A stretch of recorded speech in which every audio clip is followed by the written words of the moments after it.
क्या आप कभी ऐसे स्थान पर रहे हैं जहां आपको लगा कि आगे कोई रास्ता नहीं है? आपने नौकरी के लिए आवेदन किया, लेकिन आप योग्य नहीं थे। आपको पैसे की जरूरत थी, लेकिन कोई स्रोत नहीं था। आपने उत्तर के लिए प्रार्थना की और अचानक एक अवसर प्रकट हो गया, कुछ ऐसा जिसकी आपने कभी अपेक्षा नहीं की थी, न ही योजना बनाई थी। मेरे दोस्तों, यह कोई संयोग नहीं था, यह सर्वशक्तिमान परमेश्वर का हाथ था जो कार्य कर रहा था। जब परमेश्वर आपकी मदद करता है, वह वहां रास्ता बनाता है जहां कोई रास्ता नहीं होता।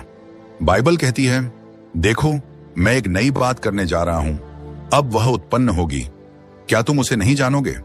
मैं जंगल में भी एक मार्ग और निर्जल देश में नदियां उत्पन्न करूंगा।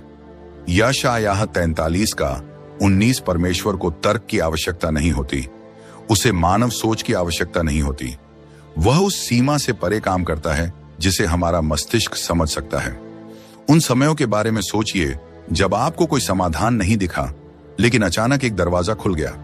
शायद आप किसी ऐसे व्यक्ति से मिले जिसने आपको सही व्यक्ति से मिलवाया। शायद कोई अवसर अपने आप आपकी गोद में आ गिरा, जिसे आपने कभी खोजा भी नहीं था। यह कोई संयोग नहीं था, यह मात्र सौभाग्य नहीं था, यह परमेश्वर था जो आपके पक्ष में घटनाओं को व्यवस्थित कर रहा था। और बात यह है, जब परमेश्वर कोई दरवाजा खोलता है तो कोई मनुष्य उसे बंद नहीं कर सकता। कोई आलोचक, कोई दुश्मन, कोई परिस्थिति उस बात को नहीं रोक सकती जो परमेश्वर ने प्रारंभ की है। दुनिया आपको रोकने की कोशिश कर सकती है, लोग आप पर संदेह कर सकते हैं, लेकिन जब परमेश्वर का समय होता है आपको आशीष देने का, तब कुछ भी और कोई भी उसकी योजना के सामने खड़ा नहीं हो सकता। यदि आपके लिए दरवाजे खुल रहे हैं, भले ही वे तर्क संगत न लगें, तो यह एक संकेत है कि परमेश्वर आपके जीवन में काम कर रहा है। और जब वह ऐसा करता है तो विश्वास के साथ उस दरवाजे से आगे बढ़िए, यह जानते हुए कि जिसने उसे खोला है वही आपको दूसरी ओर तक ले जाएगा। जीवन तूफानों से भरा होता है। ऐसे क्षण आते हैं जब आपके चारों ओर सब कुछ बिखर रहा होता है। परिवार में समस्याएं, आर्थिक संकट, स्वास्थ्य संबंधी कठिनाइयां, लोग आपके खिलाफ हो जाते हैं। स्वाभाविक प्रतिक्रिया होती है घबरा जाना, डरना, आशा खो देना। लेकिन फिर कुछ असामान्य होता है। तूफान के बीच में आपको एक गहरी शांति महसूस होती है, एक ऐसी शांति जो समझ से परे है, एक ऐसी शांति जो यह दुनिया दे नहीं सकती और छीन भी नहीं सकती। मेरे दोस्तों, यह परमेश्वर की उपस्थिति है। जब परमेश्वर आपकी मदद करता है तो वह हमेशा तूफान को दूर नहीं करता, बल्कि वह उस तूफान के बीच में आपको शांति देता है। यीशु और उसके शिष्यों की नाव की घटना को सोचिए। हवाएं तेज थीं, लहरें टकरा रही थीं, शिष्य भयभीत थे, लेकिन यीशु वह सो रहा था। वह चिंतित नहीं था, वह घबराया नहीं था। क्यों? क्योंकि उसे पता था कि नियंत्रण किसके हाथ में है। जब शिष्यों ने उसे जगाया, उसने बस 3 शब्द बोले, शांत रह, थम जा। मरकुस 4:39, और तूफान उसकी आज्ञा मान गया। यह वही शांति है जो परमेश्वर आपको देता है जब वह आपके जीवन में कार्य कर रहा होता है। ऐसी शांति जो आपको मजबूती से खड़ा रखती है जब बाकी सब कुछ डगमगा रहा हो। इसका मतलब यह नहीं कि आपकी समस्याएं रातों रात गायब हो जाएंगी, लेकिन इसका मतलब यह है कि अब आप डर के अधीन नहीं हैं। आप पहले की तरह टूटते नहीं, आप अपना मानसिक संतुलन नहीं खोते जैसा कि लोग उम्मीद करते हैं। लोग आपको देखते हैं और सोचते हैं, यह अब तक कैसे खड़े हैं, ये अब भी मुस्कुरा कैसे रहे हैं? और उत्तर सीधा है, क्योंकि परमेश्वर आपके साथ है। यदि आप अभी किसी तूफान का सामना कर रहे हैं लेकिन अंदर से एक अनोखी शांति महसूस कर रहे हैं, तो यह संकेत है कि परमेश्वर आपको थामे हुए है। वह आपको ढांक रहा है, वह आपको याद दिला रहा है कि चाहे तूफान कितना भी भयानक हो, आप अकेले नहीं हैं। और जब समय सही होगा, वह या तो तूफान को शांत करेगा या आपको उस तूफान में शांत करेगा। दोनों ही स्थितियों में उसकी मदद पहले से आपके साथ है। क्या आप कभी जीवन में ऐसे मोड़ पर पहुंचे हैं जब आपको लगा कि आप खो गए हैं, जब यह समझ नहीं आ रहा था कि आगे क्या करना है, और फिर अचानक कोई सही व्यक्ति प्रकट हो गया जिसने आपको सलाह दी, प्रोत्साहन दिया, या वह सहारा जो आपको चाहिए था? शायद वह कोई मार्गदर्शक था, मित्र था, कोई अजनबी, या फिर कोई प्रवचन जो सीधे आपके दिल से बोल रहा था। यह कोई दुर्घटना नहीं थी, यह परमेश्वर था जो आपके जीवन में सही समय पर सही लोगों को भेज रहा था। जब परमेश्वर आपकी मदद करता है तो वह लोगों को भेजता है आपको मार्गदर्शन देने, मजबूत करने, आगे बढ़ाने के लिए। बाइबल कहती है, धर्मी के पग यहोवा की ओर से दृढ़ किए जाते हैं। भजन संहिता 27:23। इसका अर्थ यह है कि जो लोग आपसे मिलते हैं वे केवल संयोग नहीं होते, वे परमेश्वर की दिव्य योजना का हिस्सा होते हैं। रूथ और बोअज के बारे में सोचिए। वह एक गरीब विधवा थी जो खेतों में बचे खुचे अन्न के बाल बटोर रही थी, लेकिन परमेश्वर ने उसे सही समय पर सही पुरुष से मिलवाया और वही एक संबंध उसकी जिंदगी को हमेशा के लिए बदल गया। यूसुफ के बारे में सोचिए, जिसे जेल में भुला दिया गया, अपने ही भाइयों द्वारा धोखा दिया गया, लेकिन परमेश्वर ने उसे ठीक समय पर फराओ के सामने खड़ा किया और एक ही दिन में वह कैदी से प्रधानमंत्री बन गया। यही तरीका है परमेश्वर का। वह तब लोगों को आपके जीवन में लाता है जब उनकी सबसे अधिक आवश्यकता होती है। शायद कोई मित्र जो आपको तब प्रोत्साहित करता है जब आप हार मानने वाले होते हैं। शायद कोई बॉस जो आप में वह काबिलियत देखता है जो किसी और ने नहीं देखी। शायद कोई अजनबी जो ऐसा शब्द बोलता है जो उसी बात की पुष्टि करता है जो परमेश्वर पहले ही आपके हृदय में डाल चुका है। लेकिन यहां एक और बात भी है, कभी कभी परमेश्वर लोगों को हटाता भी है। हर कोई उस मंजिल तक आपके साथ जाने के लिए नहीं बना होता जहां परमेश्वर आपको ले जा रहा है। यदि कोई आपके जीवन से चला गया है तो उनके पीछे मत भागिए। यदि कोई मित्रता अचानक समाप्त हो गई तो उस पर भरोसा रखिए कि परमेश्वर जानता है वह क्या कर रहा है। कुछ लोग केवल एक मौसम के लिए होते हैं, लेकिन परमेश्वर हमेशा सही लोगों को भेजेगा तब जब आपको उनकी जरूरत होगी। सही लोगों से मिलना। अगर अप्रत्याशित संबंधों के माध्यम से आपके लिए दरवाजे खुले हैं तो यह एक संकेत है कि परमेश्वर पर्दे के पीछे काम कर रहा है, सही लोगों को उस स्थान पर रख रहा है ताकि वे आपकी नियति में चलने में आपकी मदद कर सकें। इसे हल्के में मत लीजिए, इसे नजरअंदाज मत कीजिए, इसे परमेश्वर के हाथ के रूप में पहचानिए जो आपको ठीक वहीं ले जा रहा है जहां आपको होना चाहिए। जीवन में ऐसे पल आते हैं जब आपको लगता है कि आपके पास देने के लिए कुछ भी नहीं बचा है। बोझ बहुत भारी होता है, दर्द बहुत गहरा होता है, बाधाएं बहुत अधिक होती हैं। आप उस बिंदु पर पहुंच जाते हैं जहां आप सोचते हैं अब मुझसे और नहीं होगा, लेकिन किसी तरह आप आगे बढ़ते रहते हैं। किसी तरह अगली सुबह आप उठते हैं और फिर से उस युद्ध का सामना करते हैं। वह किसी तरह आपकी अपनी ताकत नहीं है, वह परमेश्वर है जो आपको थामे हुए है जब आप स्वयं खड़े नहीं हो सकते। जब परमेश्वर आपकी मदद करता है वह आपको वह शक्ति देता है जो आपकी प्राकृतिक क्षमता से परे होती है। बाइबल कहती है, परंतु जो यहोवा की बाट जोहते हैं वे नया बल प्राप्त करेंगे, वे उकाबों की नाई उड़ेंगे, दौड़ेंगे और थकेंगे नहीं, चलेंगे और मूर्छित न होंगे। यशायाह 40:31। इसका अर्थ यह है कि जब आपकी शक्ति समाप्त हो जाती है तब परमेश्वर की शक्ति कार्य करना शुरू करती है। दाऊद को देखिए, बस एक चरवाहा लड़का जो एक विशाल योद्धा के सामने खड़ा है। उसके पास कोई कवच नहीं था, कोई सैन्य प्रशिक्षण नहीं, कोई ऐसा प्राकृतिक गुण नहीं जो उसे लाभ दे, लेकिन उसके पास एक और बड़ी चीज थी, परमेश्वर की शक्ति। और वही शक्ति एक चरवाहे को एक दानव को हराने वाला योद्धा बना देती है। पौलुस के बारे में सोचिए, जिसने मार खाई, जहाज डूबे, जेल झेली, फिर भी वह आग के साथ प्रचार करता रहा। उसने कहा, जब मैं निर्बल होता हूं तभी बलवान होता हूं। 2 कुरिन्थियों 12:10 क्यों? क्योंकि परमेश्वर की शक्ति उसके द्वारा कार्य कर रही थी। शायद आप किसी ऐसी चीज से गुजरे हैं जो आपको तोड़ सकती थी, लेकिन उसने नहीं तोड़ा।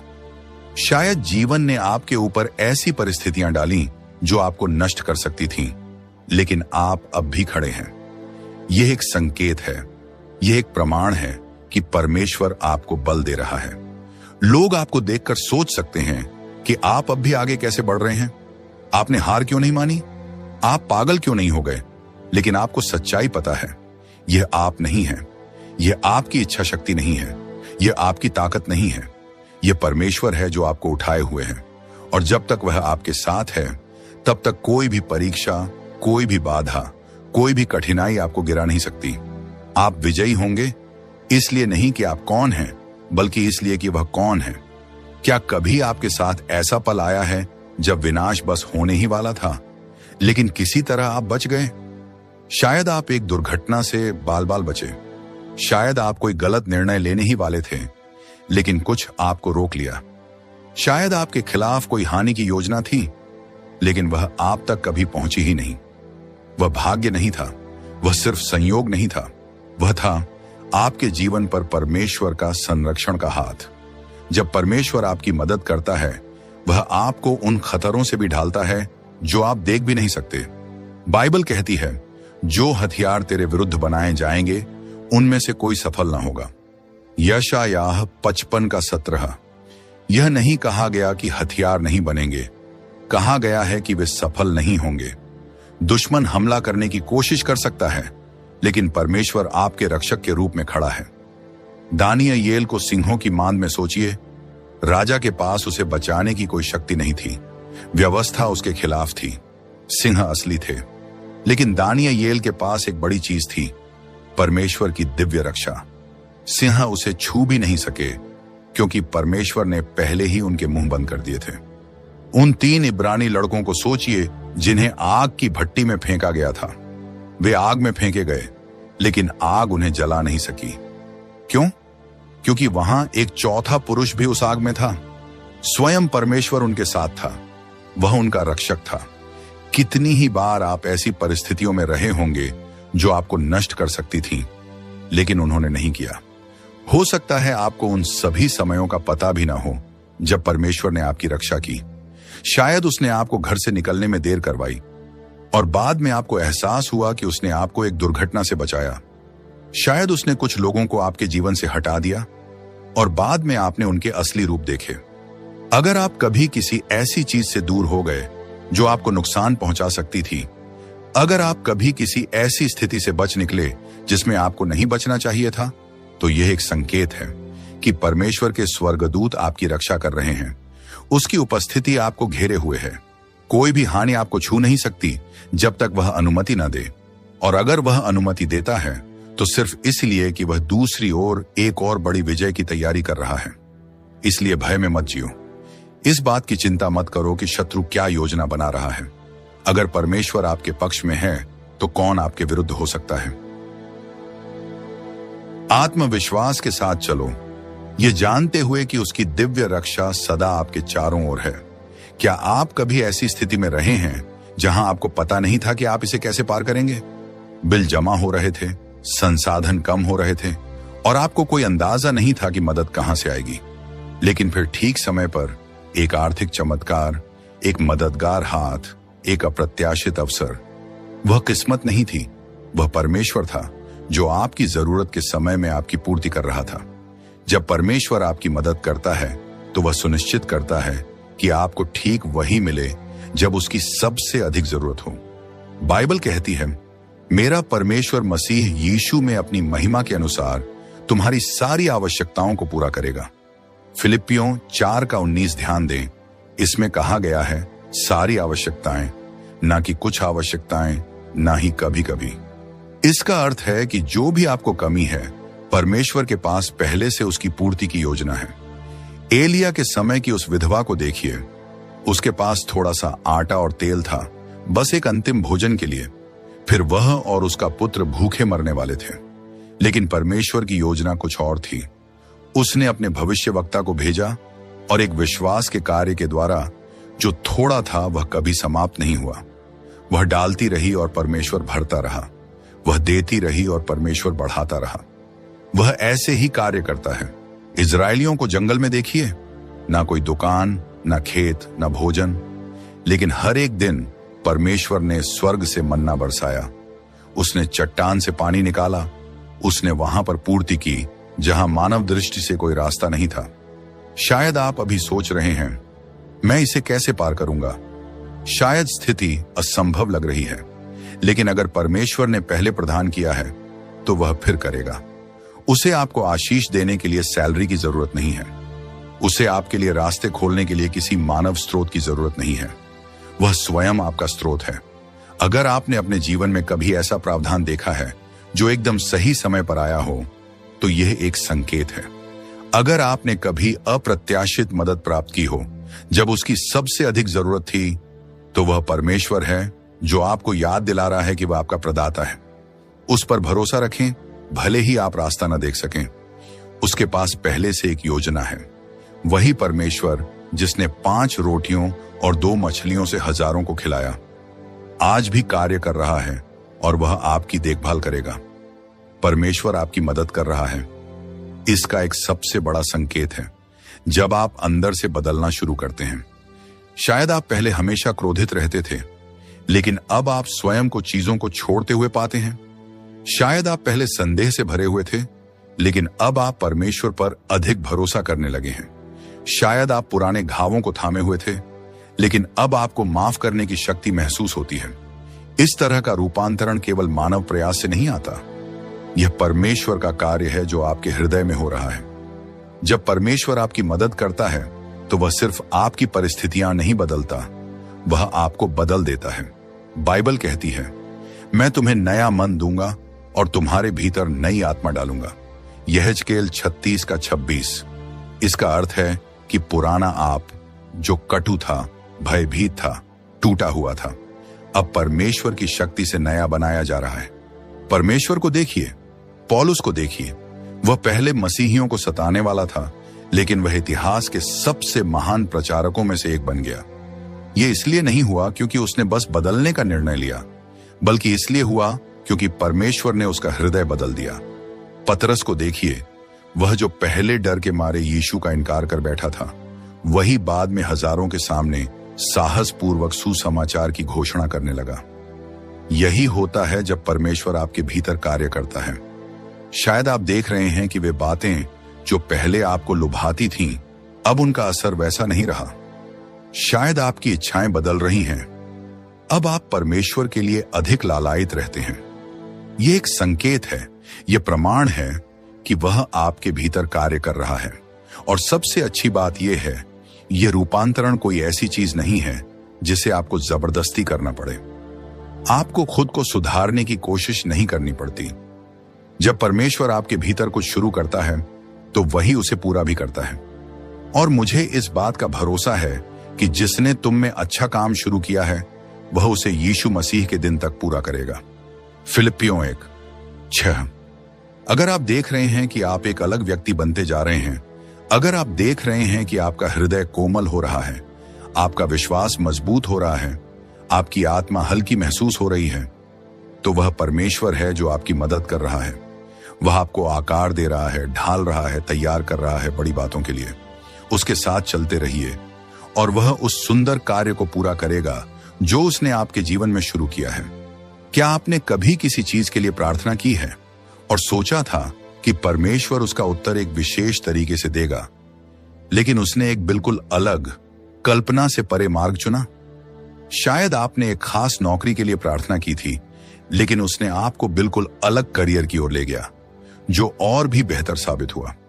शायद आपने चंगाई के लिए प्रार्थना की थी और तुरंत चमत्कार की अपेक्षा की थी, लेकिन उसने आपको एक ऐसी यात्रा पर ले गया जिसने आपके विश्वास को गहरा कर दिया। शायद आप चाहते थे कि एक रिश्ता ठीक हो जाए, लेकिन उसने उस व्यक्ति को आपके जीवन से हटा दिया ताकि वह किसी बेहतर के लिए स्थान बना सके। जब परमेश्वर आपकी मदद करता है, तो वह हमेशा प्रार्थनाओं का उत्तर देता है, लेकिन हमेशा उस तरीके से नहीं जैसा आप सोचते हैं। बाइबल कहती है, मेरे विचार तुम्हारे विचारों से भिन्न हैं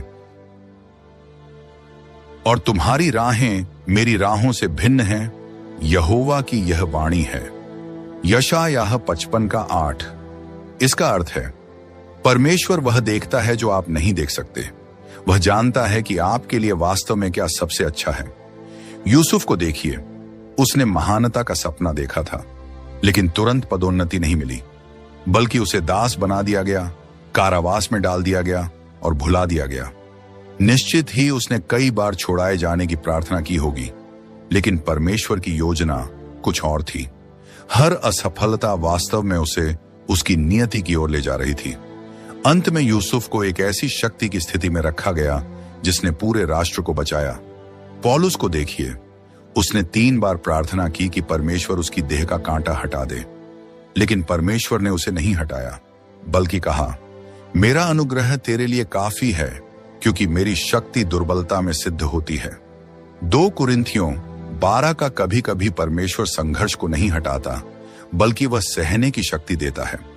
अगर आपने प्रार्थना की है और चीजें उस तरह नहीं हुई जैसी आपने उम्मीद की थी, तो हतोत्साहित मत होइए। इसका अर्थ यह नहीं कि परमेश्वर उत्तर नहीं दे रहा है, बल्कि यह कि वह अपना मार्ग चुन रहा है, जो हमेशा बेहतर होता है। अगर कोई दरवाजा बंद हो गया है, तो उस पर भरोसा करें कि वह आपकी रक्षा कर रहा है। अगर चीजें आपकी समय सीमा पर नहीं हुई, तो उस पर भरोसा करें कि उसका समय सिद्ध है। अगर आपको वह नहीं मिला जो आप चाहते थे, तो उस पर भरोसा करें कि उसने कुछ और महान तैयार कर रखा है। अगर आप पीछे मुड़कर देखें और महसूस करें कि परमेश्वर के उत्तर आपकी अपनी योजनाओं से बेहतर थे, तो वह एक संकेत है कि वह शुरू से ही आपको मार्ग दिखा रहा था। प्रार्थना करते रहें, भरोसा करते रहें और देखते रहिए कि वह कैसे कार्य करता है, ऐसे तरीकों से जो आपकी कल्पना से भी परे हैं। कोई भी परीक्षाएं पसंद नहीं करता, कोई भी कष्ट सहना पसंद नहीं करता। जब हम कठिनाइयों से गुजरते हैं, तो हमारी पहली प्रतिक्रिया होती है, क्यों परमेश्वर, ये मेरे साथ क्यों हो रहा है? लेकिन क्या हो अगर मैं कहूं कि आपकी परीक्षा वास्तव में इस बात का संकेत है कि परमेश्वर आपकी मदद कर रहा है? क्या हो अगर वह चीज जिससे आप अभी जूझ रहे हैं, वह उसकी योजना का हिस्सा है, आपको मजबूत करने के लिए, आपको बढ़ाने के लिए, आपको किसी और बड़ी चीज के लिए तैयार करने के लिए? जब परमेश्वर आपकी मदद करता है, तो वह हमेशा जीवन को आसान नहीं बनाता। कभी कभी वह परीक्षाओं को अनुमति देता है, ताकि वे आपको शुद्ध कर सकें। बाइबल कहती है, हे मेरे भाइयों, जब तुम नाना प्रकार की परीक्षाओं में पड़ो, तो इसको पूरा आनंद समझो, यह जानकर कि तुम्हारे विश्वास की परीक्षा से धैर्य उत्पन्न होता है। याकूब 1:2-3। इसका अर्थ है, आपका दर्द व्यर्थ नहीं है, आपका दुख व्यर्थ नहीं है। परमेश्वर उसका उपयोग कर रहा है, ताकि वह आपको उस व्यक्ति में बदल सके जिसे उसने बुलाया है। अय्यूब को देखिए, उसने सब कुछ खो दिया, अपना परिवार, अपनी सेहत, अपनी संपत्ति। उसने इतना दुख सहा जितना हम में से ज्यादातर कल्पना भी नहीं कर सकते। लेकिन अंत में परमेश्वर ने उसे सब कुछ दुगना लौटा दिया जो उसने खोया था। वह परीक्षा अय्यूब की कहानी का अंत नहीं थी, बल्कि उसके सबसे बड़े आशीर्वाद की तैयारी थी। यीशु के चेलों को देखिए, उन्हें सताया गया, कारावास में डाला गया, कठिनाइयां झेली, लेकिन वे परीक्षाएं उनके विश्वास को और भी मजबूत बनाती रहीं। हम क्लेशों में भी घमंड करते हैं, ये जानते हुए कि क्लेश धैर्य को उत्पन्न करता है, और धैर्य अनुभव को, और अनुभव आशा को। दूसरे शब्दों में, परीक्षाएं हमें कड़वा नहीं बल्कि बेहतर बनाती हैं, अगर हम परमेश्वर को उनमें कार्य करने दें। शायद आप अभी एक कठिन समय से गुजर रहे हैं, शायद आप अस्वीकार, हानि या कठिनाई का सामना कर रहे हैं, लेकिन यह पूछने के बजाय कि यह मेरे साथ क्यों हो रहा है, पूछिए, परमेश्वर मुझे क्या सिखाना चाहता है? अगर आप खुद को मजबूत होते हुए पाएं, अधिक धैर्यवान बनते हुए और परमेश्वर पर अधिक विश्वास करना सीखते हुए, तो यह एक संकेत है कि वह आपकी सहायता कर रहा है। वह आपको आकार दे रहा है, ढाल रहा है, आपको किसी और महान कार्य के लिए तैयार कर रहा है। परीक्षा अंत नहीं है, यह प्रक्रिया है, और जब आप इससे बाहर आएंगे, आप अधिक बुद्धिमान, अधिक मजबूत और उस सब के लिए अधिक योग्य होंगे जो परमेश्वर ने आपके लिए रखा है। इसलिए हार मत मानिए। आपकी परीक्षा इस बात का प्रमाण है कि परमेश्वर कार्य कर रहा है। क्या आपने कभी अपने जीवन में ऐसा कुछ अनुभव किया है जो आपकी अपनी सामर्थ्य से परे था? शायद आपने ऐसी नौकरी के लिए आवेदन किया जिसके लिए आप पूरी तरह योग्य नहीं थे, फिर भी किसी तरह आपको वह मिल गई।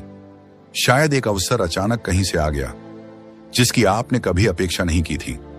शायद आप एक कठिन परिस्थिति में थे जहां से निकलने का कोई रास्ता नहीं था, और अचानक चीजें आपके पक्ष में बदल गईं। वह सौभाग्य नहीं था, वह आपकी अपनी शक्ति नहीं थी, वह परमेश्वर था जो वह द्वार खोल रहा था जिसे कोई मनुष्य बंद नहीं कर सकता। जब परमेश्वर आपकी सहायता करता है, तो वह वहां रास्ता बनाता है जहां कोई रास्ता नहीं होता। बाइबल कहती है, देख, मैंने तेरे आगे खुला हुआ द्वार रखा है, जिसे कोई बंद नहीं कर सकता। प्रकाशित वाक्य 3:8। इसका अर्थ यह है कि जब परमेश्वर आपके जीवन में एक द्वार खोलने का निर्णय करता है तो कोई अस्वीकृति, कोई विरोध, कोई मानवीय सीमा उसे रोक नहीं सकती। मूसा और इस्राएलियों को देखिए, वे लाल समुद्र के सामने खड़े थे, पानी और मिस्री सेना के बीच फंसे हुए। कोई प्राकृतिक बचाव का मार्ग नहीं था, लेकिन परमेश्वर ने एक द्वार खोला, समुद्र के बीच से ही रास्ता बना दिया। वह वहां रास्ता बनाता है जहां कोई रास्ता नहीं होता। एस्तेर को सोचिए, वह एक अनाथ थी, एक बाहरी जो शक्ति के स्थान पर कभी नहीं होनी चाहिए थी, लेकिन परमेश्वर ने एक द्वार खोला और उसे रानी बना दिया, उसे एक पूरे राष्ट्र को बचाने के लिए स्थान दिया। शायद आप लंबे समय से द्वार खटखटा रहे हैं जो खुलने का नाम नहीं ले रहे। शायद आपने अस्वीकृति, रुकावटें और निराशाएं झेली हैं, लेकिन सच्चाई यह है, जब आपके लिए सही द्वार नियत होता है तो वह खुलेगा, बिना किसी जोर जबरदस्ती के। आपको उसके लिए न तो गिड़गिड़ाना पड़ेगा, न हेर फेर करना पड़ेगा, न ही चिंता करनी पड़ेगी। वह अवसर उचित समय पर आएगा, और जब वह आएगा तो आपको पता होगा कि वह केवल परमेश्वर ही था। अगर आपने अप्रत्याशित अवसर देखे हैं, अगर ऐसे द्वार खुले हैं जिन्हें आपने खुद नहीं खोला, तो यह एक संकेत है कि परमेश्वर आपके जीवन में कार्य कर रहा है। वह आपके लिए रास्ता बना रहा है। उस पर भरोसा बनाए रखें, क्योंकि जब वह सही द्वार खोलता है तो कोई भी, यहां तक कि शत्रु स्वयं भी, उसे बंद नहीं कर सकता। क्या आप कभी ऐसी स्थिति में रहे हैं जहां सब कुछ अपने आप आपके पक्ष में घटित होने लगा, जबकि आपने उसके लिए कुछ किया भी नहीं था? शायद आपको कार्यस्थल पर पदोन्नति मिल गई जिसकी आपको अपेक्षा नहीं थी, या शायद किसी ने आपको वह कृपा दिखाई जिसकी आपको बिल्कुल भी उम्मीद नहीं थी। शायद आपने अनुग्रह, संरक्षण या अवसर के रूप में ऐसा अनुग्रह अनुभव किया जिसे आप समझा नहीं सके कि क्यों सब कुछ इतना अच्छा हो रहा था। वह परमेश्वर का अनुग्रह था जो आपके जीवन में कार्य कर रहा था। जब परमेश्वर आपकी सहायता करता है तो वह आप पर ऐसा अनुग्रह उड़ेलता है जो दूसरे समझा नहीं सकते। बाइबल कहती है, क्योंकि हे यहोवा, तू धर्मी को आशीष देगा, तू उस पर अनुग्रह की ढाल की नाई अपनी प्रसन्नता से उसे घेरे रहेगा। भजन संहिता 5:12। इसका अर्थ है, परमेश्वर आपको अनुग्रह से घेरता है, आपकी रक्षा करता है और आपको मार्गदर्शन देता है, यहां तक कि तब भी जब आप इसके योग्य नहीं होते। ये कमाया नहीं गया होता, ये समझाया नहीं जा सकता, लेकिन यह वास्तविक होता है। नूह को सोचिए, जब सारी दुनिया भ्रष्ट हो चुकी थी तब परमेश्वर को उसमें अनुग्रह मिला। जब बाकी सब लोग जल प्रलय में नष्ट हो गए, नूह और उसका परिवार बचा लिया गया। परमेश्वर का अनुग्रह उसके जीवन पर था और उसने इतिहास की दिशा बदल दी। दानियेल को देखिए, वह एक विदेशी भूमि में बंदी था, फिर भी परमेश्वर ने उसे राजा के सामने अनुग्रह दिया। एक कठिन परिस्थिति के बावजूद परमेश्वर ने उसे प्रभाव और सम्मान के स्थान तक पहुंचाया। क्या आपने कभी ऐसा कुछ प्राप्त किया जिसके लिए आपने मेहनत नहीं की, जिसकी आपने योजना नहीं बनाई या जिसके आप योग्य नहीं थे? शायद आप ऐसे समय में रहे हैं जहां सब कुछ आपके विरुद्ध लग रहा था, लेकिन फिर भी द्वार खुलते रहे, लोग आपकी सहायता के लिए आते रहे और अवसर आपके मार्ग में आते रहे। यह एक संकेत है कि परमेश्वर आपको अपना अनुग्रह दे रहा है। परमेश्वर का अनुग्रह कोई ऐसी चीज नहीं है जिसे हम अपनी मेहनत से कमा सकें। यह कुछ ऐसा है जो वह अपने अनुसार चलने वालों को निःशुल्क देता है। अगर आप ऐसी भलाई, अवसरों या सुरक्षा का अनुभव कर रहे हैं जिसे आप समझा नहीं सकते, तो इसे हल्के में न लें। समझिए कि परमेश्वर आपके साथ है, द्वार खोल रहा है, घटनाओं को घटित कर रहा है और आपको ऐसा अनुग्रह दे रहा है जो केवल वही दे सकता है। अनुग्रह कोई ऐसी चीज नहीं है जिसे मानवीय तर्क से समझाया जा सके, बल्कि यह परमेश्वर के हाथ के आपके जीवन में कार्य करने का एक शक्तिशाली प्रमाण है। इसलिए उस पर विश्वास बनाए रखें, क्योंकि जब उसका अनुग्रह आप पर होता है तो वह आपको ऐसे स्थानों और आशीषों तक पहुंचाता है जिनकी आप कल्पना भी नहीं कर सकते। क्या आपने कभी पूर्ण शांति का ऐसा क्षण अनुभव किया है जबकि आपके चारों ओर सब कुछ बिखर रहा था? शायद आप एक कठिन परीक्षा से गुजर रहे थे, चाहे वह कोई हानि हो, कोई स्वास्थ्य संकट या कोई आर्थिक संघर्ष, लेकिन फिर भी उस सब के बीच में आपने एक ऐसी शांति महसूस की जो किसी भी तरह से समझ में नहीं आती थी। आपको चिंतित होना चाहिए था, घबराया हुआ होना चाहिए था, या पूरी तरह से टूटा हुआ होना चाहिए था, लेकिन इसके बजाय आपके हृदय में एक गहरी शांति थी। वह शांति एक शक्तिशाली संकेत है कि परमेश्वर आपकी सहायता कर रहा है। जब परमेश्वर आपकी सहायता करता है तो वह आपको एक ऐसी शांति देता है जो समझ से परे होती है। बाइबल कहती है, और परमेश्वर की शांति जो सारी समझ से परे है तुम्हारे हृदयों और तुम्हारे विचारों को मसीह यीशु में सुरक्षित रखेगी। फिलिप्पियों 4:7। यह शांति समस्याओं के अभाव से नहीं आती। यह इस कारण नहीं आती कि परिस्थितियां परिपूर्ण हैं। यह सीधा परमेश्वर से आती है। यीशु को तूफान में देखिए। जब उसके चेले घबरा रहे थे, यीशु नाव में सो रहा था। तूफान भयानक था, लेकिन उसकी शांति उससे भी अधिक शक्तिशाली थी। जब उन्होंने उसे जगाया तो उसने तूफान को शांत किया, लेकिन उससे भी बढ़कर उसने उनके हृदयों को शांत किया। शांति, स्थिर हो जा, उसने कहा, और तूफान ने उसकी आज्ञा मानी। यीशु ने केवल बाहरी तूफान को ही शांत नहीं किया, उसने उन्हें एक भीतरी शांति दी जो उन्हें उस परिस्थिति से पार ले गई। प्रेरित पौलुस को देखिए, वह मार खाता रहा, बंदी गृह में डाला गया, जहाज टूटे, फिर भी उन सब के बीच में वह आनंद और संतोष के साथ लिख सकता था। वह परमेश्वर की शांति को जानता था। फिलिप्पियों 4:11 में वह कहता है, यह नहीं कि मैं घटी की दशा में कुछ कहता हूं, क्योंकि मैंने यह सीख लिया है कि मैं जिस दशा में हूं उसी में संतुष्ट रहूं। पौलुस की शांति उसकी परिस्थितियों पर आधारित नहीं थी, वह परमेश्वर के साथ उसके संबंध में जमी हुई थी। शायद आपने भी यह शांति अपने जीवन में अनुभव की है। अपने सबसे अंधकारमय समय में, जब संसार आपको घबराने के लिए कह रहा था, आपने खुद को एक शांत स्थिति में पाया। शायद आपके चारों ओर अन्य लोग व्याकुल थे, लेकिन आपने परमेश्वर की शांति को अपने हृदय की रक्षा करते हुए महसूस किया। यह उसके उपस्थिति, उसकी सहायता और उसके सांत्वना का संकेत है जो आपके जीवन में कार्य कर रही है। अगर आप अभी कठिन समय से गुजर रहे हैं, फिर भी आपको एक असमझनीय शांति का अनुभव हो रहा है, तो यह जान लीजिए, परमेश्वर आपके साथ है, वह आपकी सहायता कर रहा है। यह शांति केवल समस्याओं से अस्थायी राहत नहीं है, यह एक स्थायी आधार है जो आपको जीवन के तूफानों से स्थिर बनाए रखती है। जब परमेश्वर आपकी सहायता करता है तो वह आपके हृदय को ऐसी शांति से भर देता है जो न यह संसार दे सकता है और न ही यह संसार छीन सकता है। क्या आप कभी ऐसी स्थिति में रहे हैं जहां आप किसी और की मदद करने के लिए प्रेरित हुए, जबकि आपके पास देने के लिए बहुत कुछ नहीं था? शायद आपने किसी जरूरतमंद को देखा और आपके हृदय में कुछ ऐसा हुआ जिसने आपको बिना मदद किए वहां से जाने नहीं दिया। शायद आपने किसी संघर्षरत व्यक्ति के लिए करुणा महसूस की और आप खुद को कुछ करते हुए पाए, चाहे छोटा हो या बड़ा, जिससे उसका बोझ हल्का हो गया।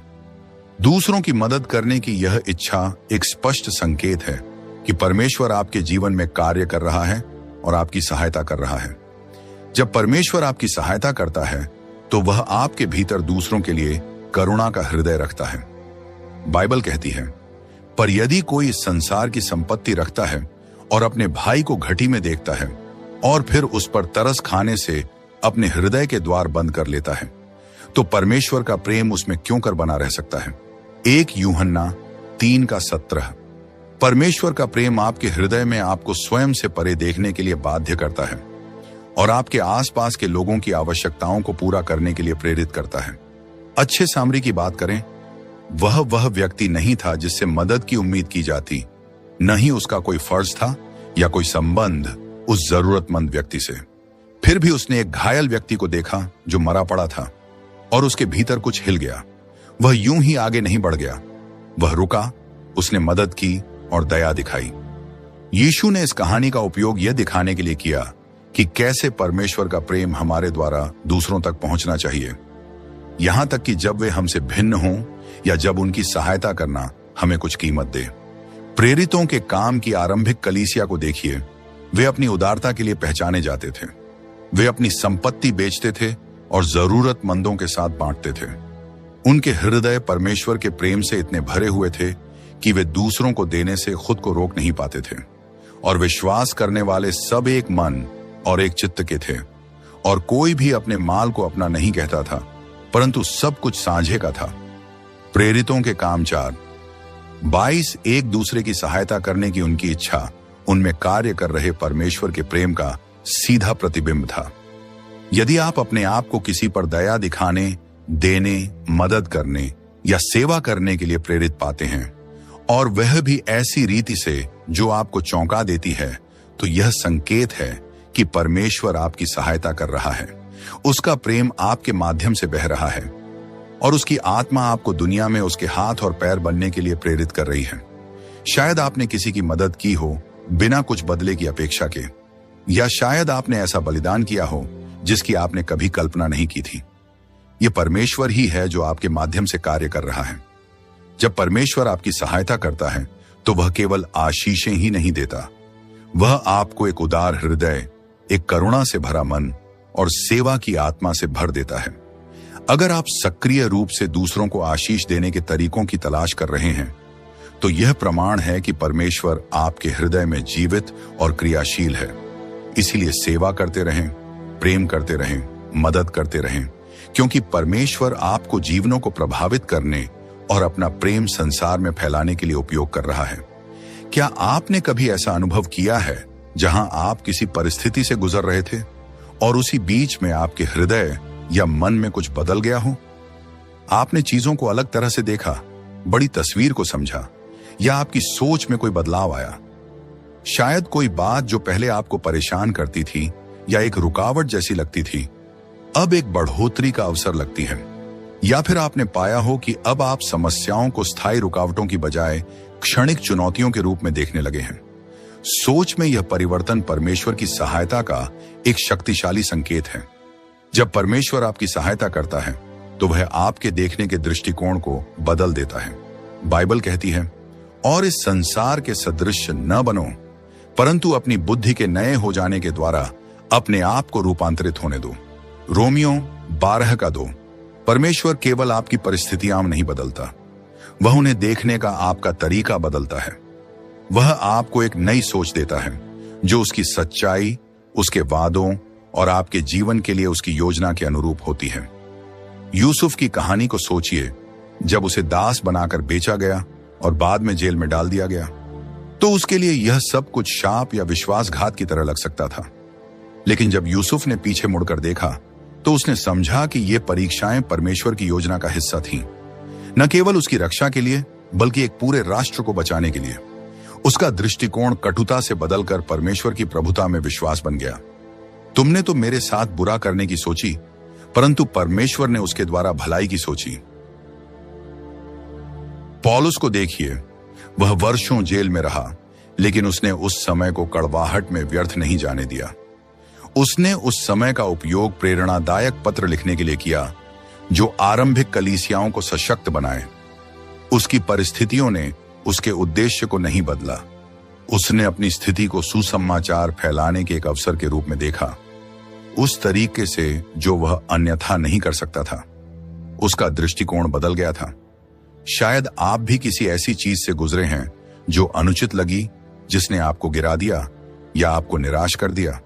लेकिन जब आपने परमेश्वर की खोज की तो आपके हृदय में कुछ बदल गया।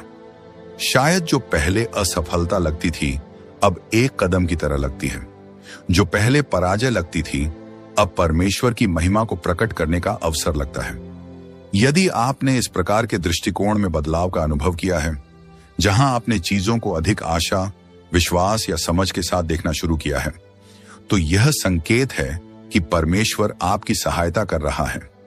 वह आपके मन को नया बना रहा है, भय को विश्वास से, संदेह को भरोसे से और भ्रम को स्पष्टता से बदल रहा है। उसकी बुद्धि की खोज करते रहिए और देखिए कैसे वह आपके देखने के दृष्टिकोण को बदलता जाता है, दुनिया को और आपकी परिस्थितियों को। परमेश्वर की सहायता से आपका दृष्टिकोण हर परीक्षा को एक गवाही में और हर रुकावट को एक आत्मिक विकास के अवसर में बदल सकता है। क्या आपने कभी अनुभव किया है कि आपकी विश्वास शक्ति किसी चुनौती को पार करने के बाद और भी अधिक मजबूत हो गई हो।